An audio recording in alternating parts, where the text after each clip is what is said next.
প্রিয় সাংবাদিক বন্ধুগণ, আমি আরেকটি ঘটনা বলতে চাই যে আমাদের একজন দায়িত্বশীল গতকালকে আজকে তিনি ঢাকা থেকে গিয়েছেন সৈয়দপুর বিমানবন্দরে এবং সেখানে আইনশৃঙ্খলা বাহিনী তাকে একটা সাজানো নাটক করেছেন।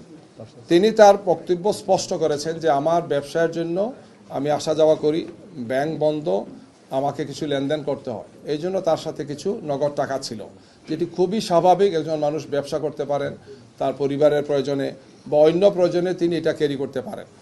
এয়ারপোর্টের মতো একটা রেস্ট্রিক্টেড এরিয়াতে যেখানে খুবই লিমিটেড মানুষের চলাফেরা, সেখানে একটা নাটক সাজানো হয়েছে যে তিনি এই টাকা নিয়ে যাচ্ছেন এবং এটার বিভিন্ন অর্থ করার জন্য বিভিন্ন ধরনের বলা হচ্ছে নিউজ করা হচ্ছে।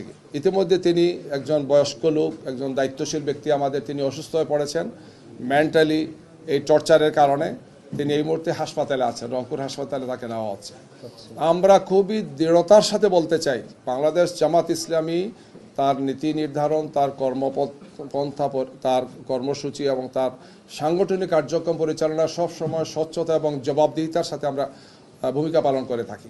জামাত ইসলামী নেতৃবৃন্দকে, জামাত ইসলামীকে বিতর্কিত করার জন্য এই ধরনের অপপ্রয়াস অতীতে হয়েছে।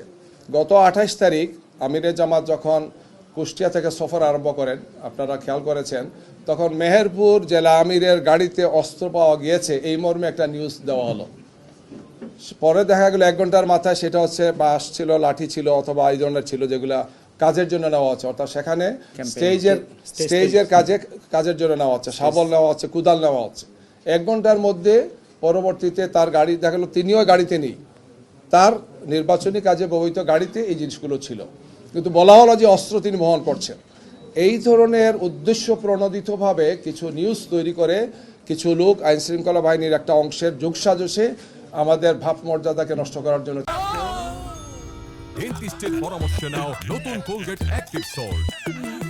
চেষ্টা করা হচ্ছে। অথচ 1 ঘন্টার মধ্যে তাকে ছেড়ে দেওয়া হচ্ছে, তাকে বলতে তার গাড়িতে যারা ছিলেন এবং বলা হচ্ছে যেগুলো কিছুই ছিল না এবং সেটাই আসলে বাস্তব ছিল।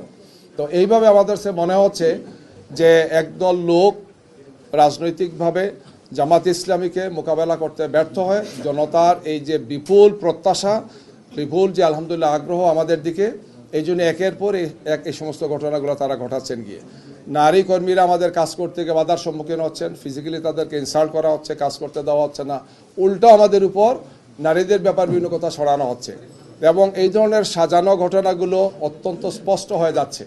একটা ঘটনা ঘটে, এক জায়গা থেকে তারা প্রেস ব্রিফিং করেন, তারপরে গিয়ে তারা আবার নির্বাচন কমিশনে হাজির হন, এগুলো নিয়ে তারা অভিযোগ করেন। মানে এটা রিলেটেড, একটার সাথে একটা রিলেটেড, অর্থাৎ এই ধরনের একটা ঘটনা সাজানো হবে, তাৎক্ষণিকভাবে সেটা ব্রিফিং হবে, তারপর সেটা ইসিতে যাবেন অথবা একটা কর্মসূচি দেবেন। অর্থাৎ জামাত ইসলামীকে এবং আমাদের সাথে যে 11 দলীয় যে নির্বাচনী ঐক্য আছেন, তাদের সামগ্রিক অবস্থানকে প্রশ্নবিদ্ধ করার জন্য নির্বাচনকে সামনে রেখে একটি দল এই কাজগুলো করছেন। আমরা মনে করি যে এটা সুস্থ রাজনীতি নয়, এটা সুস্থ রাজনৈতিক চর্চা নয়। আমাদেরকে ফ্যাসিবাদ মুক্ত একটি বাংলাদেশে আমরা বাংলাদেশ করতে চাই। এই নির্বাচনটা খুবই গুরুত্বপূর্ণ। জনগণ যাতে সুন্দর, সুষ্ঠুভাবে, শান্তিপূর্ণভাবে নির্বাচনে অংশগ্রহণ করে, উৎসবমুখর পরিবেশে অংশগ্রহণ করে,